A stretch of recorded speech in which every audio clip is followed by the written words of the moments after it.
Om Namo Bhagavate Vasudevaya. Om Namo Bhagavate Vasudevaya. Om Namo Bhagavate Vasudevaya. Om Jnanatimirandasya Jnananjana Salakaya Chakshurunmilitam Yena Tasmai Shri Gurave Namaha.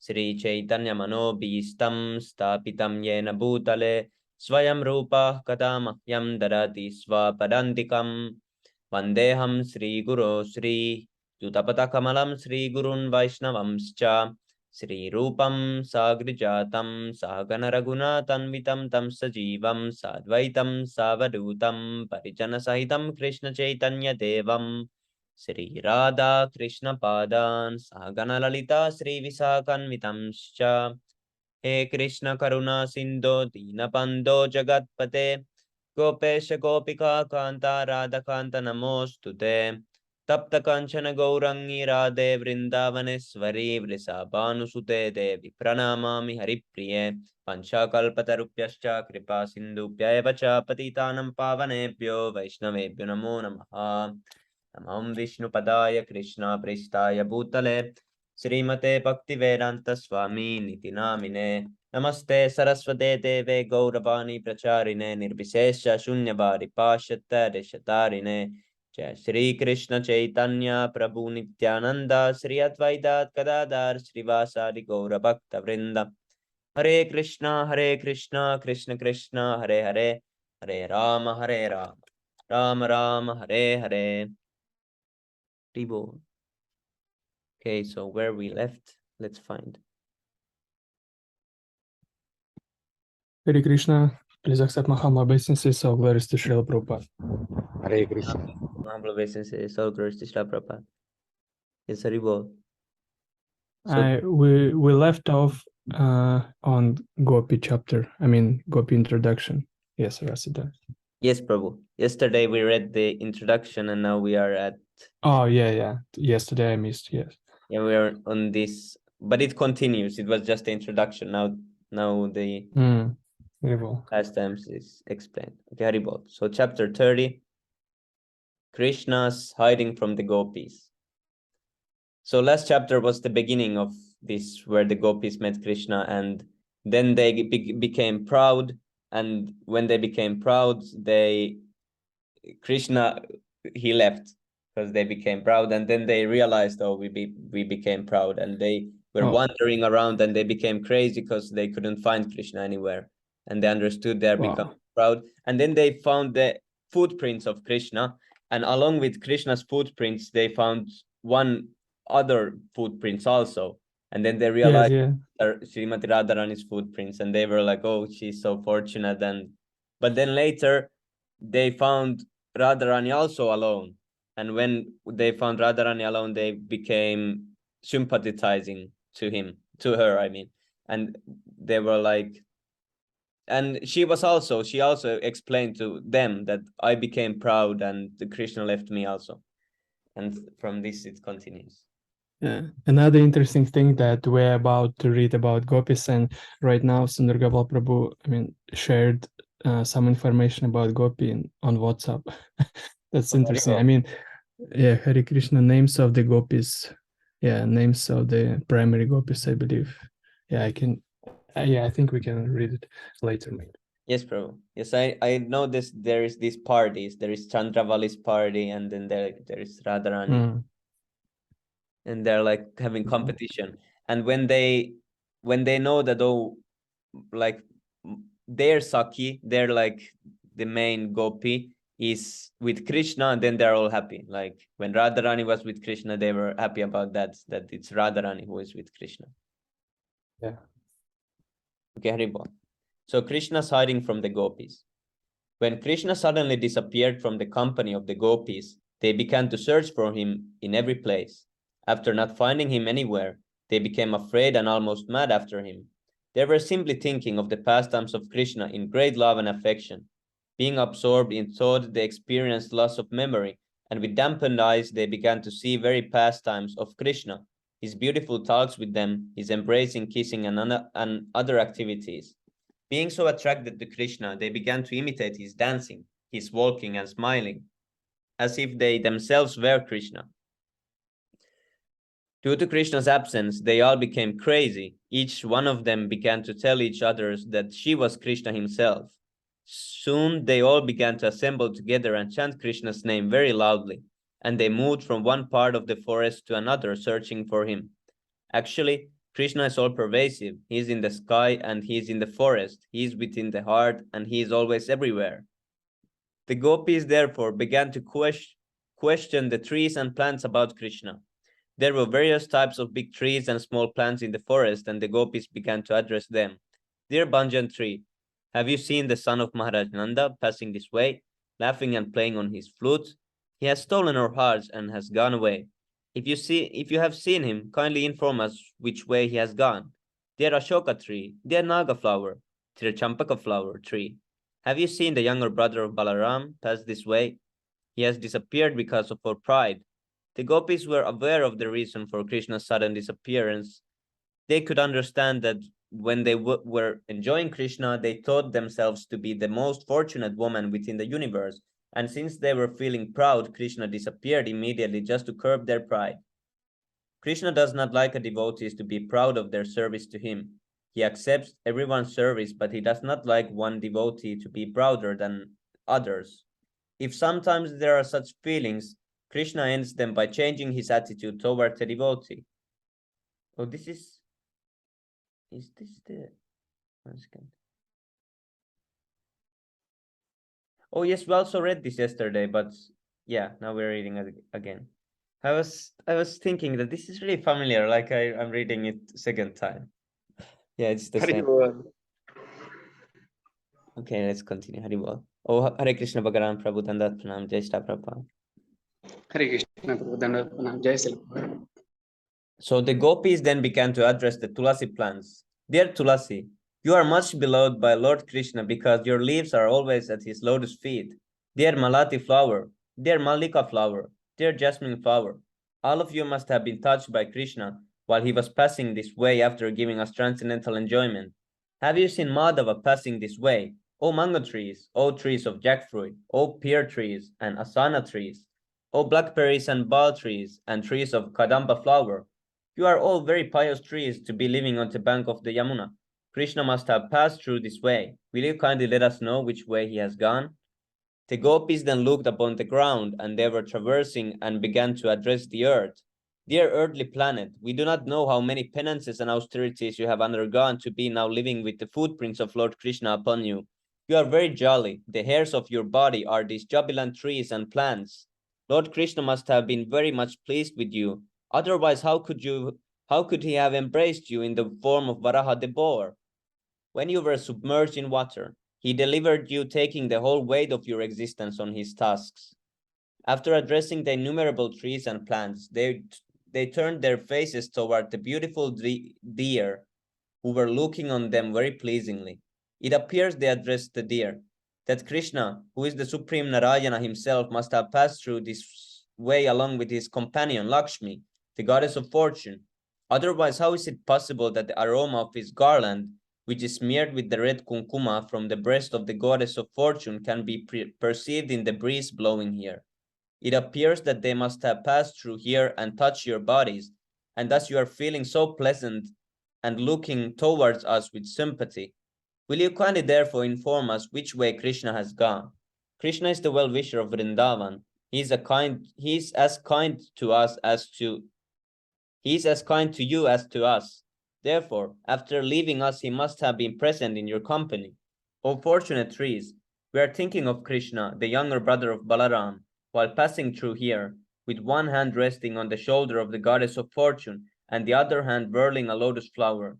He must have been very pleased to accept your obeisances, and he must have glanced at you with great pleasure. Some of the gopis began to address their other gopi friends. Dear friends, why don't you question these creepers who are so jubilantly embracing the big trees as if the trees were their husbands? It appears that the flowers of the creepers must have been touched by the nails of Krishna. Otherwise, how could they feel so jubilant? After searching for Krishna here and there, when the gopis became fatigued and they began to talk like madwomen, they could only satisfy themselves by imitating the different pastimes of Krishna. One of them imitated the demon Putana, and one of them imitated Krishna and sucked her breast. One gopi imitated a hand-driven cart, and another gopi lay down beneath the cart and began to throw up her legs, touching the wheels of the cart as Krishna did to kill the demon Shakatasura. They imitated child Krishna lying down on the ground, and one gopi became the demon Trinavarta and carried the small child Krishna by force in the sky. And one of the gopis began to imitate Krishna while he was attempting to walk, ringing his ankle bells. Two gopis imitated Krishna and Balaram, and many others imitated their cowherd boyfriends. One gopi assumed the form of Bakasura, another forced her to fall down as the demon Bakasura did when he was killed. Similarly, another gopi defeated Vatsasura. Just as Krishna used to call his cows by the different names, so the gopis imitated him, calling the cows by the respective names. One of the gopis began to play on a flute, another praised her the way Krishna's boyfriends praised him while he played on his flute. One of the gopis took another gopi on her shoulders, just as Krishna used to take his boyfriends. Absorbed in thoughts of Krishna, the gopis who was carrying her friend began to boast that she was Krishna herself. All of you just see my movement. One of the gopis raised her hands and with her covering garments and said, "Now don't be afraid of torrents of rain and severe hurricanes. I'll save you." In this way, she imitated the lifting of Govardhan Hill. One gopi forcibly put her feet on the head of another gopi and said, "You rascal Kalya, I shall punish you severely. You must leave this place. I have descended on this earth just to punish all kinds of miscreants." Another gopi told her friends, "Just see, the flames of the forest fire are coming to devour us. Please close your eyes and I shall immediately save you from the imminent danger." In this way, all the gopis were madly feeling the absence of Krishna. They inquired from him from the trees and plants. In some places, they found the imprints of the marks of the sole of his feet, namely the flag, the lotus flower, the trident, and the thunderbolt, etc. After seeing those footprints, they exclaimed, "Oh, here is the impression of the marks on the soul of Krishna. All the marks, such as the flag, the lotus flower, the trident, and thunderbolt, are distinctly visible here." They began to follow the footprints, and shortly they saw another set of footprints besides them, and immediately they became very sorry. "Dear friends, just see, whose are these other footprints? They are besides the footprints of the son of Maharaj Nanda. It is certainly Krishna's passing through, resting his hand on some other gopi, exactly as an elephant goes side by side with his beloved mates. We must therefore understand that this particular gopi served Krishna with great affectionate love than ourselves. Because of this, although he has left us, he could not leave her company. He has taken her along with him. Dear friends, just imagine how the dust of this place is transcendently glorious. The dust of the lotus feet of Krishna is worshipped even by Lord Brahma and Lord Shiva, and the goddess of fortune, Lakshmi. But at the same time, we are very sorry that this particular gopi has gone along with Krishna, for she is sharing the nectar of Krishna's kisses and leaving us aside to lament. Oh friends, just see. At this particular spot, we do not see the footprints of that gopi. It appears that because there were some pinpricks from the dried grass, Krishna took Radharani on his shoulder. Oh, she is so dear to him. Krishna must have picked some flowers in this spot to satisfy Radharani, because here, where he stood erect to get the flowers from the high branches of the tree, we find only half of the impression of his feet. Dear friends, just see how Krishna must have sat down here with Radharani and tried to set flowers in her hair. You can be certain that both of them sat together here. Krishna is self-sufficient. He has nothing to enjoy from any other source, yet just to satisfy his devotees, he has treated Radharani exactly as a lusty boy treats his girlfriend. Krishna is so kind that he always tolerates the disturbances created by his girlfriends. Hare Krishna. Who wants to continue? Hare Hare Krishna. Prabhu. Yes, Prabhu, you can continue. Sorry. Prabhu, you can continue. Okay, then I continue. In this way, all the gopis began to point out the fault of the particular gopi who had been taken alone by Krishna.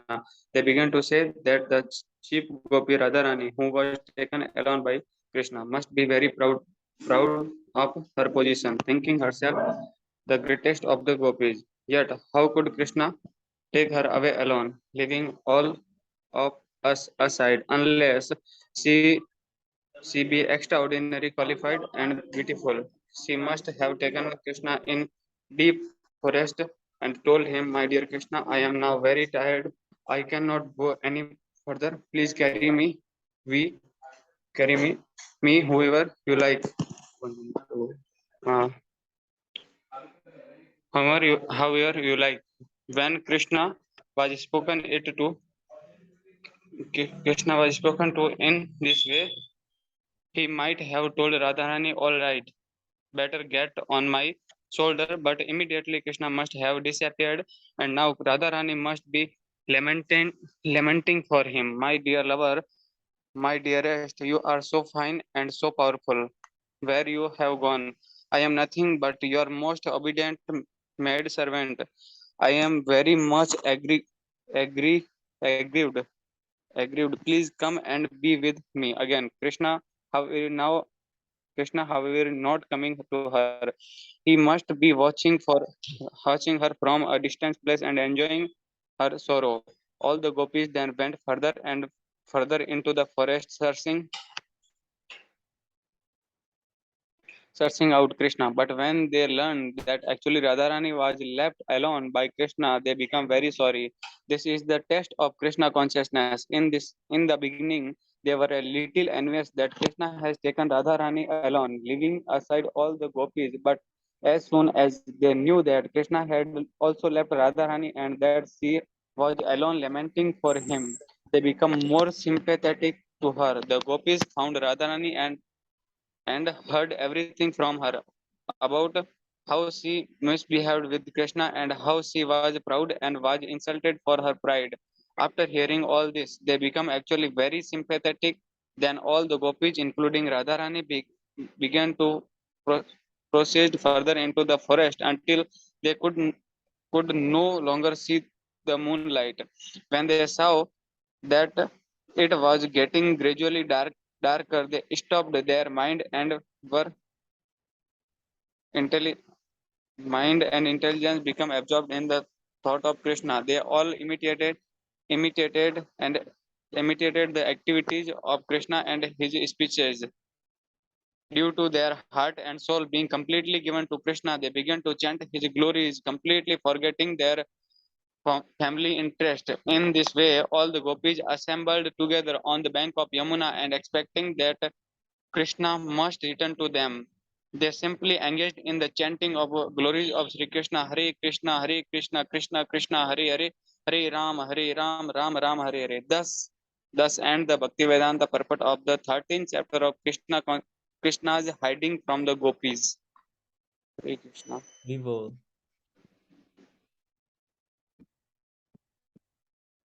Okay, now Hare Krishna. Hare Krishna Vishnu Prabhu, please accept my humble obeisances. All glories to Srila Prabhupada. Please accept my humble Hare obeisance. Krishna Prabhu, Mandal Pranam, Jai Sri Prabhu. Okay, who wants Can I to start, Prabhu? Yes, bro. Yes, Prabhu. Chapter 31, Songs by the Gopis. One Gopi said, "My dear Krishna, ever since you took your birth in this land of Brajabhumi, everything appears to be glorious. The land of Vrindavana has become glorious, and it is as if the goddess of fortune is personally always existing here. But it is only we who are very unhappy, because we are searching for you, but cannot see you with our greatest effort. Our life is completely dependent upon you. Therefore, we request that you again come to us." Another Gopi said, "My dear Krishna, you are the life and soul even of the lotus flower that grows on the water of lakes, made transparent by the clear rains of autumn. Although the lotus flowers are so beautiful, without your glance, they fade away. Similarly, without you, we are also dying." Can you scroll down to? We are also dying. Actually, we are neither your wives nor slaves. You never spend any money for us, yet we are simply attracted by your glance. Now, if we die without receiving your glance, you will be responsible for our deaths. Certainly, the killing of women is a great sin, and if you do not come to see us and we die, you will suffer the reactions of sin. So please come see us. Do not think that one can be killed only by certain weapons. We are being killed by your absence. You should consider how you are responsible for killing women. We are always grateful to you because you have protected us many times from the poisonous waters of Yamuna, from the serpent Kaliya, from Bagasura, from the anger of Indra and his torrents of rain, from forest fire, and so many other incidents. You are the greatest and most powerful of all. It is wonderful for you to protect us from so many dangers, but we are surprised that you are neglecting us at this moment. Dear Krishna, dear friend, we know very well that you are not actually the son of Mother Yashoda or the cowherd man, Nanda Maharaja. You are the supreme personality of Godhead and the super soul of all living entities. You have, out of your own causeless mercy, appeared in this world, requested by Lord Brahma for the protection of the world. It is by your kindness only that you have appeared in the dynasty of Yadu. O best in the dynasty of Yadu, if anyone afraid of this materialistic way of life takes shelter at your lotus feet, you never deny him protection. Your movements are sweet, and you are independent, touching the goddess of fortune with one hand and in the other bearing a lotus flower. That is your extraordinary feature. Please, therefore, come before us and bless us with the lotus flower in your hand. Dear Krishna, you are the killer of all the fears of the inhabitants of Vrindavana. You are the supremely powerful hero, and we know that you can kill the unnecessary pride of the devotee, as well as the pride of women like us, simply by your beautiful smile. We are simply your maid servants and slaves. Please, therefore, accept us by showing us your goddess-like beautiful face. Dear Krishna, actually we have become very dusty, having been touched by your lotus feet. Your lotus feet certainly kill all kinds of sinful activities of devotees who have taken shelter there. You are so kind that even the ordinary animals take shelter under your lotus feet. Your lotus feet are also the residence of the goddess of fortune. Yet you dance on the head of the Kaliya serpent with them. Now we are requesting you to kindly place your lotus feet on our breast and pacify our lusty desires to touch you. O Lord, your attractive eyes, like the lotus, are so nice and pleasing. Your sweet words are so fascinating that they please even the greatest scholars, who also became attracted to you. We are also attracted by your speaking and by the beauty of your face and eyes. Please, therefore, satisfy us by your nectarian kisses. Dear Lord, words spoken by you or words describing your activities are full of nectar, and simply by speaking or hearing your words, one can be saved from the blazing fire of material existence. Great demigods like Lord Brahma and Lord Shiva are always engaged in chanting the glories of your words. They do not they do so to eradicate the sinful activities of all living entities in the material world. If one simply tries to hear your transcendental words, he can very quickly be elevated to the platform of pious activities. For the Vaishnavas, your words give transcendental pleasure, and saintly persons who are engaged in distributing a transcendental message all over the world are first class charitable persons. This is confirmed by Rupa Goswami also when he addressed Lord Chaitanya as the most munificent incarnation because Lord Chaitanya distributed the words of Krishna and love of Krishna free of charge all over the world. Hare Krishna. Haribol, can I continue, Prabhuji? Hare Yes, Krishna. bro. Dear Krishna, the gopis continued, you are very cunning. You can imagine how much we are distressed simply by remembering your cunning smile, your pleasing glance, your walking with us in the forest of Vrindavan, and your auspicious meditations. Your talks with us in lonely places were heartwarming. Now we are all aggrieved to remember your behavior. Please save us, dear Krishna. Certainly, you know how much we are saddened when you go out of Vrindavan village to tend the cows in the forest. How we are afflicted simply to think that your soft lotus feet are being pricked by the dry grass and the tiny stones in the forest. We are so attached to you that we always think simply of your lotus feet. Oh Krishna, when you return from the pasturing ground with the animals, we see your face covered by your curly hairs and dusted by the hoof dust of the cows. We see your mildly smiling face, and our desire to enjoy you increases.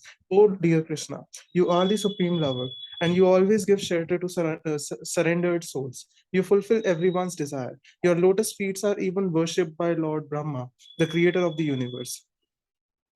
To whomever worships your lotus feet, you without a doubt always bestow your benedictions. So kindly be pleased with us and keep your lotus feet on our breasts and thus relieve our present distresses.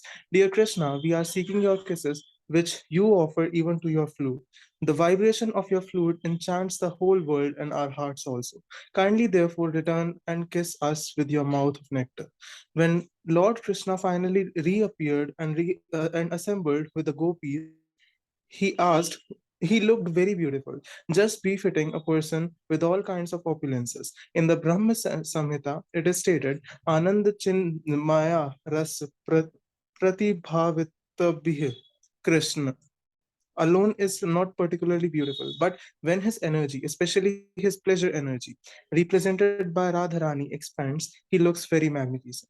The Mayavad concept of the perfection of the absolute truth without potency is due to insufficient knowledge. Actually, outside the exhibition of his different potencies, the absolute truth is not complete. Ananda Chinmaya Ras means that his body is a transcendental form of eternal bliss and knowledge. Krishna is always surrounded by different potencies, and therefore he is perfect and beautiful. We understand from Brahma Samhita and Skanda Puran that Krishna is always surrounded by many thousands of goddesses and of fortune. The gopis are all goddesses of fortune, and Krishna took them hand in hand on the bank of the Yamuna. It is said in the Skanda Puran that out of many thousands of gopis, 16,000 are predominant. Out of those 16,000 gopis, 108 gopis are especially prominent, and out of 108 gopis, 8 gopis are still more prominent. Out of out of 8 gopis, Radharani and Chandravali are prominent, and out of these 2 gopis, Radharani is the most prominent. When Krishna enters the forest on the bank of the Yamuna, the moonlight dissipated the surrounding darkness. Due to the season, flowers like the Kunda and Kadamba were blooming, and a gentle breeze was carrying their aroma. Due to the aroma, the bees were also flying in the breeze, thinking that the aroma was honey. The gopis made a seat for Krishna by leveling the soft sand and placing clothes over it. The gopis who were gathered there were mostly all flowers of the Vedas. In their previous births, during Lord Ramachandra's advent, they were Vedic scholars who desired the association of Lord Ramchandra in conjugal love. Ramchandra gave them the benediction that they would be present for the advent of Lord Krishna, and he would fulfill their desires during Krishna's advent. The Vedic scholars took birth in the shape of the gopis in Vrindavan. As young gopis, they got the association of Krishna in fulfillment of their previous birth's desires. The ultimate goal of their perfect desire was attained, and they were so joyous that they had nothing further to desire. This is confirmed in the Bhagavad Gita. If one attains the supreme personality of Godhead, then he has no desires for anything. When the gopis had Krishna in their company, not only uh, not only all their grief but their lamenting in the absence of Krishna was relieved. They felt they had no desire to be fulfilled. Fully satisfied in the company of Krishna, they spread their clothes on the ground. Their garments were made of fine linen and smeared with the red kunkuma, uh, which decorated their breasts. With great care, they spread a sitting place for Krishna. Krishna was their life and soul, and this created a very comfortable seat for him. Sitting on the seat amongst the gopis, Krishna became more beautiful. Great yogis like Lord Shiva, Lord Brahma, or even Lord Sesa and other always try to fix their attention upon Krishna in their hearts. But here the gopis actually saw Krishna seated before them on their clothes. In the society of the gopis, Krishna looked very beautiful. They were the most beautiful damsels within the 3 worlds, and they assembled together around Krishna. It may be asked herein how Krishna seated himself beside so many gopis and yet sat alone. There is a significant word in this verse, Iswara. As it is stated in the Bhagavad Gita, Iswara Sarva Bhutanam. Iswara refers to the Supreme Lord as the super soul seated in everyone's heart. Krishna also manifested this potency of expansion as Paramatma in this gathering with the gopis. Krishna was sitting by the side of each gopi, unseen by the others. Krishna was so kind to the gopis that instead of sitting in their hearts to be appreciated in yogic meditations, he seated himself by their sides. By seating himself outside, he showed special favor to the gopis, who were the selected beauties of all creation. Having gotten their most beloved Lord, the gopis began to please him by moving their eyebrows and smiling, and also by suppressing their anger. Some of them took his lotus feet in their laps and began to massage him. And while smiling, they confidentially expressed their suppressed anger and said, Dear Krishna, we are ordinary women of Vrindavan, and we do not know much about Vedic knowledge, what is right and what is wrong. We therefore put a question to you, and since you are very learned, you can answer it properly. In dealing between lovers, we find that there are three classes of men. One class simply receivers, another class reciprocates favorably. Even if the lover is very contrary, and the third class neither acts contrary nor answers favorably in dealings of love. So, out of these three classes, which do you prefer, or which do you call honest? In answer, Krishna said, My dear friends, persons who simply reciprocate the love dealings of the other party are just like merchants. They give in a loving affair as much as they get from the other party. Practically, there is no question of love. It is simply business dealing, and it is a self-interested or self-centered. Better, the second class of men who love in spite of the opposite party's contrariness, even those without a tinge of loving affairs are better than the merchants. Sincere love can be seen when the father and mother love their children, love their children. All right. Children, in spite of their children's neglect. The third class neither reciprocates nor neglects. They can be further divided into two classes. One is the self-satisfied who do not require anyone's love. They are called Atmarama, which means they are absorbed in the thought of the Supreme Personality of Godhead and do not care whether one loves them or not. But another class are ungrateful men. They are called Kolas. The men in this group revolt against superior persons. For instance, a son, in spite of receiving all kinds of things from loving parents, may be callous and not reciprocate. Those in this class is generally known as Guru Druha, which means to receive favors from the parents or the spiritual master and yet neglect them. Krishna indirectly answered the questions of the gopis, even those questions which implied that Krishna did not properly receive their dealings. In answer, Krishna said that he, as the Supreme Personality of Godhead, is self satisfied. He does not require anyone's love, but at the same time, he said that he is not ungrateful.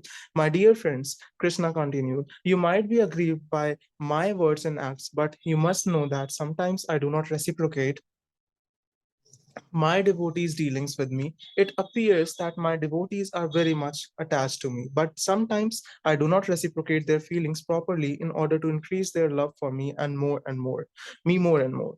If I can very easily be approached by them, they might think Krishna is so easily available. So sometimes I do not respond. If a person has no money, but after some time accumulates some wealth and then loses it, he will think of the lost property 24 hours a day. Similarly, in order to increase the love of my devotees, sometimes I appear to be lost to them. And instead of forgetting me, they feel their loving sentiments for me increase.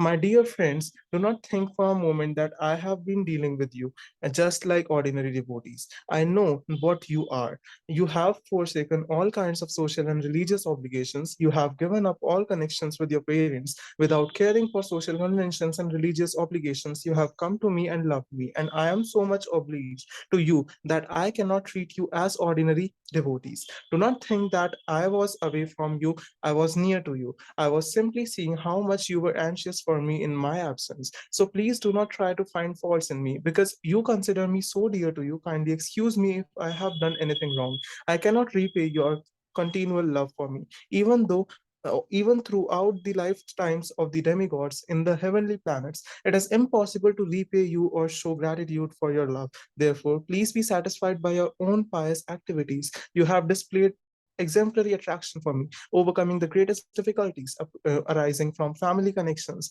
Please be satisfied with your highly exemplary character, for it is not possible for me to repay your debt. The exemplary character of devotional service manifested by the devotees of Vrindavan is the purest type of devotion. It is enjoined in authoritative Shastra that devotional service must be ahetuka and aparahituka. This means that devotional service to Krishna cannot be checked by political or religious convention. The stage of devotional service is always transcendental. The gopis particularly showed pure devotional service towards Krishna, so much so that Krishna himself remained indebted to them. Lord Chaitanya thus said that the devotional service manifested by gopis in Vrindavan excelled all other methods of approaching the Supreme Personality of Godhead. Thus ends the Bhakti Vedanta purport of the 31st chapter of Krishna, Songs by the Gopis. Hari Bol. Very well. Thank you so much, Prabhu.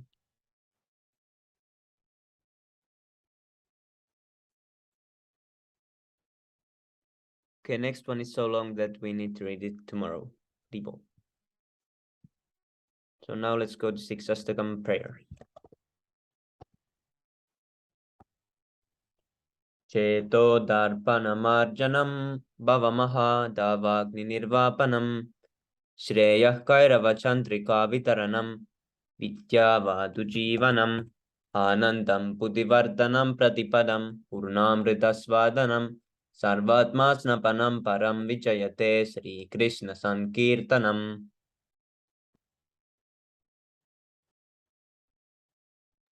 नाम्नामकारि बहुधानि च सर्वशक्तिस्तत्रार्पितानि यमितः स्मरणेन कालः एतादृशी तव कृपा भगवन् ममापि दुर्दैवमीदृशमिहाजिनिनानुरागः Trinadapi Sunichena Tarorapi Sahisnuna Amanina Manadena Kirtanya Sahari. धनन्न जनन्न सुन्दरीं कवितां वा जगदीश गामये मम जन्मनि जन्मनीश्वरे भवदात् भक्तिरहेतुकी त्वयि ऐनन्दतनुजा किङ्करं पतितं मां विषमे भवां बुधौ कृपा तव पादपङ्कजा स्थितधूलिसदृशं विचिन्तय.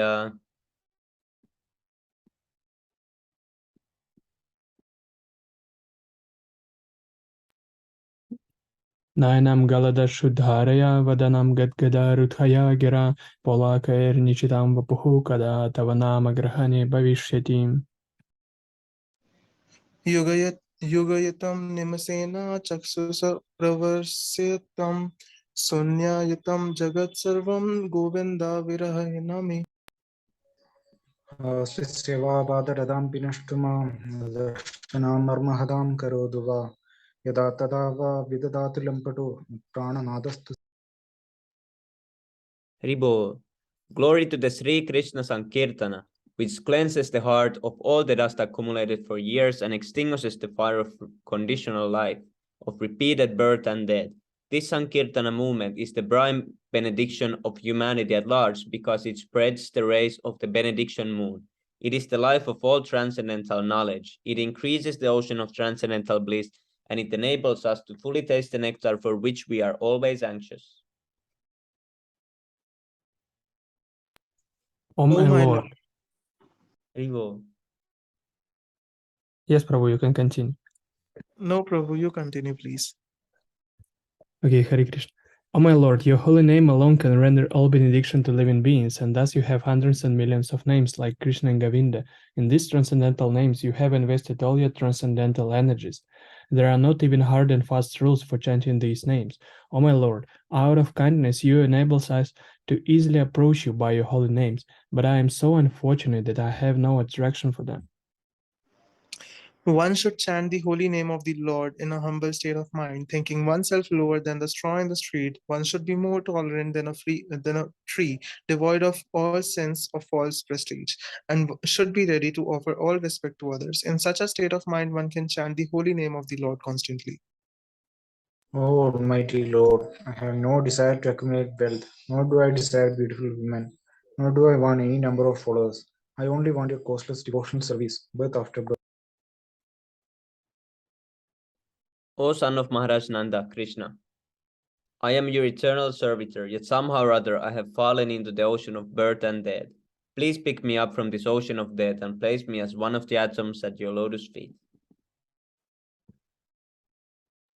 O Govinda, Oh my Lord, when will my eyes be decorated with tears of love flowing constantly when I chant your holy name? When will my voice choke up, and when will the hairs of my body stand on end at the recitation of your name? Oh Govinda, feeling your separations, I am considering a moment to be like 12 years or more. Tears are flowing from my eyes like torrents of rain, and I am feeling all vacant in the world of in your absence. I know no one but Krishna as my Lord, and he shall remain so, even if he handles me roughly by his embrace, or makes me broken-hearted by not being present before me. He is completely free to do anything and everything, for he is always my worshipful Lord, unconditional. Hari बोल। श्री शिक्षास्तकम की जय। हरिनाम जय। संकीर्तन की जय। पंचतत्व Jai, की जय। जय। नित्यानंद जय। प्रभु Jai, की जय। जगत जय। गुरु जय। श्री कृष्ण चैतन्य महाप्रभु की जय। जगत जय। गुरु Jai, जय। भक्ति वेदांत स्वामी श्री प्रभुपाद की जय। Jai, जय गौर जय। प्रेमानंदे। हरि हरि बोल। हरि बोल।